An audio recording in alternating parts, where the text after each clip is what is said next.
많은 한우 농가들이 가지고 있는 심각한 문제가 있는데요. 그건 바로 사료를 선택하는 방법입니다. 사실 이 이야기는 3년 전에 제가 글로도 공유를 했었는데요. 유튜브에서도 꼭 한번 말씀을 드리고 싶었어요.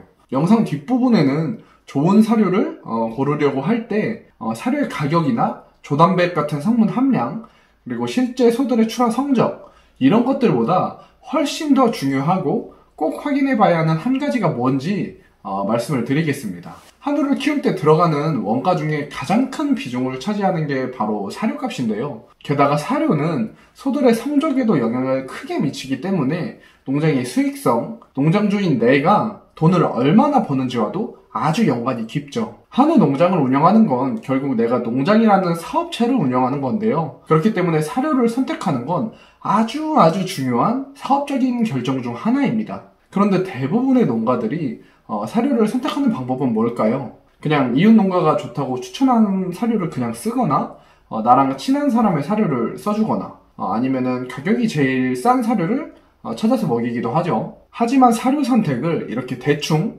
혹은 가볍게 하는 건 저는 거의 도박이라고 생각해요. 내가 대충 고른 사료가 운이 좋게 좋은 사료였다면 다행이겠지만 그렇지 않다면 그 손해는 생각보다 어마어마하거든요. 장기적으로는 결국 농장문을 닫을 수도 있고요. 그래서 저는 사료를 선택한다는 행위가 한우 농장을 운영하면서 수익성과 아주 밀접하고 중요한 사업적인 결정이라는 걸 인지하고 한 회사의 CEO가 연구하고 고민하고 사업적인 결정을 내리는 것처럼 사료도 마찬가지 과정을 거쳐서 신중하게 결정을 해야 한다고 생각합니다. 내가 어느 정도 확신을 가질 수 있을 정도로요. 이 방식을 실제로 그대로 하신 분이 계셔서 제가 그 사례를 좀 소개시켜 드리려고 해요. 정말 많은 농가분들에게 도움이 되고 자극이 될 내용입니다. 그동안 본인이 사료를 고른 방식에 대해서 반성을 하거나 되돌아볼 수도 있고요. 제가 이분을 알게 된 건 작년 여름쯤이었는데요.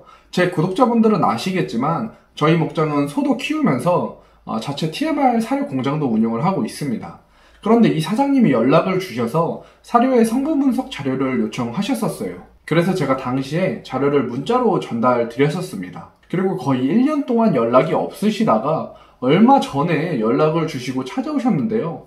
자초지종을 들어보니까 1년이라는 시간 동안 전국적으로 유명하다는 TMR 사료 회사들 11곳을 전부 다 직접 비교 분석을 하고 오신 거더라고요. 당연히 사료 회사별 가격은 전부 다 파악을 하셨고요. 해당 사료를 급여하는 농가에 직접 찾아가서 이야기도 듣고 사료의 모양과 형태, 그리고 기호성을 보기 위해서 소들이 사료를 먹는 모습, 그리고 사료를 남긴 형상까지 전부 다 관찰을 하셨다고 해요. 그리고 실제 그 사료를 먹은 소들의 출하 성적도 그냥 결과값이 좋은지 나쁜지만 보는 게 아니라 그 소들이 가지고 있는 유전 능력 대비 어느 정도 성적이 나왔는지까지도 검토를 하셨다고 합니다.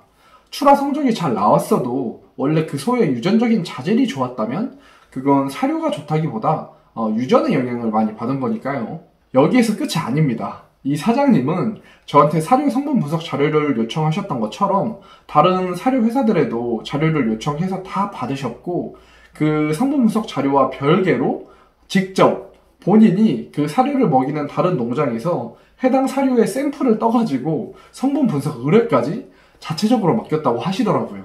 사료 회사에서 받은 성분 분석 자료가 실제 성분 분석량이랑 일치하는지까지 확인할 수 있게요. 그리고 자세하게는 말씀드릴 수는 없지만 그분의 지인분이 사료회사의 연구원으로 계신데 본인이 직접 샘플을 떠서 분석한 사료 성분 분석 자료들을 전부 모아놓고 그 지인분과 함께 같이 블라인드 테스트까지 진행을 했다고 합니다. 그러니까 사료 업체명을 가려두고 성분 분석 자료로만 보았을 때 제일 좋은 사료를 고른 거죠. 그래서 거의 1년이라는 시간 동안 이 모든 것, 사료의 형상, 소들의 기호성, 가격, 출하 성적, 성분 분석 자료 이런 것들을 비교해 보시고 결국 저희 공장을 찾아오신 거더라고요.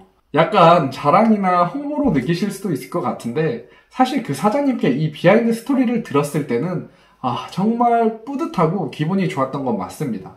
좋은 사료를 만들기 위한 그동안의 노력을 이렇게 결과로 인정받고 알아주시는 분을 만나게 되었으니까요. 그리고 이미 저희 공장은 신규 농가 주문을 거의 못 받고 대기 순번 접수를 받고 있는 상황입니다. 저희 공장이 뭐 대기업 사료회사처럼 한 달에 몇만 톤씩 사료를 대량으로 찍어낼 수 있는 그런 공장은 아니거든요. 그래서 이 사장님이 결국 저희 사료를 선택했다는 사실보다는 이 사장님이 사료를 고른 방식과 그 과정에 집중을 해주셨으면 좋겠어요. 이 사장님처럼 직접 1년이라는 시간 동안 이러한 노력을 들여서 사료를 선택했다면 그게 어떤 사료든 사료에 대한 확신을 안 가질 수가 있을까요? 저는 이 사장님이 하셨던 말씀 중에 정말 인상적이었던 부분이 있는데요. 보통은 소들에게 사료를 맞춘다고 이야기를 하잖아요. 그 과정에서 사료 업체로 계속 바꾸고 구간별로 여러 회사의 제품을 이용하기도 하고요. 그런데 이 사장님은 이렇게 심사숙고를 해서 좋은 사료를 골랐기 때문에 본인은 이제 사료에 소들을 맞출 거라고 이야기를 하시더라고요. 그래서 소들의 정액번호, KPN까지 본인이 분석해서 추려놓은 것들이 있는데 그 범주 안에서 송아지를 구입하려고 하시고요. 저는 이런 방법으로 사료를 선택해야 한다고 생각합니다. 이 사장님 정도까지는 힘들다고 한다면 최소한 이 사장님의 절반 정도의 노력은 해야 한다는 거죠. 그런데 실제로는 사료회사의 급여 프로그램도 제대로 보지 않고 사료를 고르시는 분들도 정말 많은 게 현실이죠. 그렇다면 이렇게 사료를 고를 때 꼭 확인해 봐야 하는 가장 중요한 항목 딱 하나를 꼽자면 그건 뭘까요? 저는 사료 요구량이라고 생각합니다. 사료 요구량은 가축의 체중 1kg를 늘리기 위해 필요한 사료의 양을 뜻하는데요. 우리 농가들이 보통 사료를 비교하는 방법이 사료의 키로당 가격, 포당 가격을 비교하거나 사료 포장지 뒤에 적혀있는 영양소 함량을 보는데요. 이 사료 요구량은 사료의 가격과 사료의 영양적인 스펙을 확인하는 것 이상으로 훨씬 더 의미가 있는 데이터입니다. 저희 농장 사료 기준으로 말씀을 드려볼게요. 저는 모든 농장의 자료를 기록 관리하고 있는데요. 최근에 출하해서 공유했던 한우 거세어 78마리의 평균 입식 체중은 194.9kg였습니다. 평균 6.2개월령에 입식을 했고요. 이 소들이 출하될 때 평균 생체중은 834.7kg였습니다. 도축 원령은 평균 30.7개월이었고요. 그리고 이 소들을 거의 올인 올아웃, 그러니까 송아지들이 한꺼번에 들어오고 한꺼번에 출하되는 형태여서 투입되는 사료량이 정확하게 계산이 되는데요. 송아지 입식부터 출하 때까지 사료 입고된 내역을 전부 합치면 되니까요. 이걸 계산해 보면 이 소들은 저희 TMF 사료를 24.5개월이라는 시간 동안 마리당 평균 11,134kg를 먹었습니다. 20kg지대 포수로 치면 한 마리가 556포 정도를 먹고 출하가 된 거죠. 그럼 이 송아지들이 194.9kg에 들어와서 834.7kg로 성장을 했으니까 총 639.8kg의 증체가 이루어진 건데요. 이만큼의 증체를 만들기 위해 들어간 사료량 11,134kg를 실제 증체량 639.8로 나눠주면 소의 생체중 1kg를 늘리는데 사료 17.4kg가 필요하다는 데이터가 나옵니다. 이 자료는 정말 의미가 있는 자료예요. 많은 분들이 사료의 영양적인 스펙, 사료 포장지 뒷면에 있는 수치를 보는데 사실 이 수치는 실제와 편차가 있는 경우도 상당히 많습니다. 그리고 예를 들어서 지금은 조단백 수치가 표기되지 않도록 법이 바뀌었지만 아무리 조단백이 높더라도 실제로 소에게 영양소로 이용되는 조단백 수치는 낮을 수도 있어요. 그러면 전혀 의미가 없는 거죠. 그런데 어떤 사료에 이 사료 요구량을 안다면 실제로 우리 농장에서 소의 증체에 필요한 사료량을 아는 것이기 때문에 사료를 비교할 때 좋은 사료를 고르는 게 정말 쉬워집니다. 사료 요구량이 17.4kg인 사료와 20kg인 사료 두 가지가 있다면 당연히 사료 요구량이 적은 사료가 사료의 소화율이나 영양적인 스펙이 더 높다는 걸 알 수 있으니까요. 물론 출하 성적도 비교는 해봐야겠죠. 그리고 사료의 가격도 더 효율적인 사료가 무엇인지 정확하게 비교가 가능합니다. 예를 들어서 A 사료의 키로당 가격은 420원이고 B 사료의 키로당 단가는 400원이라고 해볼게요. 그러면 표면적으로 봤을 때 B 사료가 당연히 더 저렴합니다. 한 포에 20kg 기준으로 봤을 때 A 사료는 8,400원이고 B 사료는 8,000원이니까요. 그런데 방금 말씀드렸던 것처럼 사료 요구량이 각각 17.4kg와 20kg라면 어떨까요? 실제 사료비는 키로당 가격이 더 저렴했던 B사료가 사실 더 비쌌던 걸 알 수가 있습니다. 보통 이런 경우는 B사료의 수분 함량이 더 높다던가 영양 스펙이 떨어지기 때문인데요. 그렇기 때문에 사료의 키로당 단가는 당연히 더 저렴할 수가 있는 거죠. 하지만 실제 투입되는 원가는 이렇게 더 비쌀 수가 있습니다. 그래서 사료 요구량을 알아야 한다는 거죠. 물론 정확한 사료 요구량을 계산해 보려면 꽤나 많은 노력이 필요하긴 합니다. 저희 농장처럼 올인 올아웃 방식이라면 입식부터 출하 때까지 사료 입고 내역만 있으면 되지만, 그렇지 않은 농장이라면 실제로 내가 사료를 몇 킬로 줬는지 급여 프로그램을 기록해둬야 하니까요. 그리고 사료 이외에 별도로 첨가제나 드레싱 사료도 주지 않아야 정확한 사료 요구량을 알 수가 있습니다. 아까 말씀드렸던 저희 농장의 17.4kg라는 사료 요구량도 별도로 첨가제나 다른 사료와 풀을 더 주지 않은 아주 퓨어한 데이터예요. 사료 요구량을 계산하는 게 귀찮고 번거롭다고 느끼실 수 있을 겁니다. 그런데 사실 저희는 수익을 내기 위해서 소를 키우는 거잖아요. 저희는 이게 업이고 돈을 벌기 위해 한우농장이라는 사업체를 운영하는 건데 이런 노력조차 하지 않을 거라면 조금 조심스럽지만 소를 키우지 않는 게 맞지 않을까 하는 생각이 듭니다. 대부분 사료를 선택할 때 이런 큰 고민 없이 고르기 때문에 한우농장에서 많이 보이는 모습들이 있는데요. 아마 대부분 공감하실 거예요.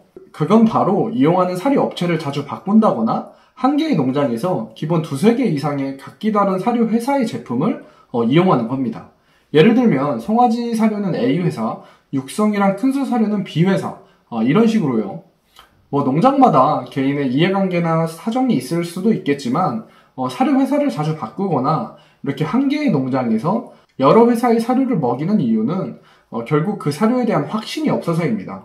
앞서 보여드린 이런 데이터들로 어떤 사료가 더 좋은지 직접 비교하고 확인해 봤다면 사료 회사를 자주 바꿀 이유도 번거롭게 구간별로 사료 회사를 다르게 할 이유도 없겠죠. 그런데 이런 구조로 가게 되면 문제가 발생할 수밖에 없어요. 일단 반추동물인 소에게 먹는 사료가 자주 바뀐다는 건 결국 반추 위에 살고 있는 미생물 그리고 소까지 매번 새로운 사료에 적응을 해야 하니까 비효율이 발생할 수밖에 없는 구조입니다. 그리고 더 큰 문제는 소들의 출하 성적이 좋지 않다거나 어떤 문제가 발생했을 때 정확한 원인을 찾기가 힘들다는 거예요.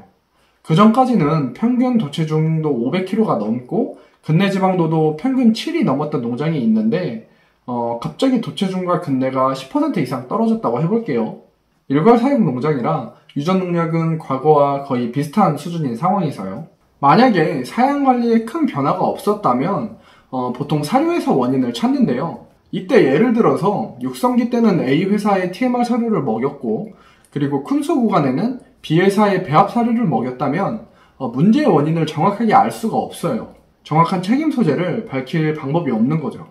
보통 농가들에서는 여기서 끝이 아니라 한두 개의 첨가제까지 따로 더 급여를 하고 조사료도 급여를 하니까 원인을 찾기는 더더욱 어려워지고요.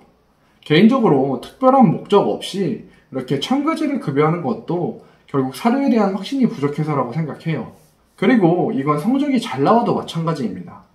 어떤 이유 때문에 성적이 잘 나온지 알 수가 없어요. 이렇게 되니까 꾸준히 성적이 개선되는 방향으로 앞으로 계속 나아가기가 힘든 거죠. 잘못된 것의 원인도 잘된 것의 이유도 정확하게 알 수가 없으니까요. 오늘 영상의 내용을 정리해 볼게요.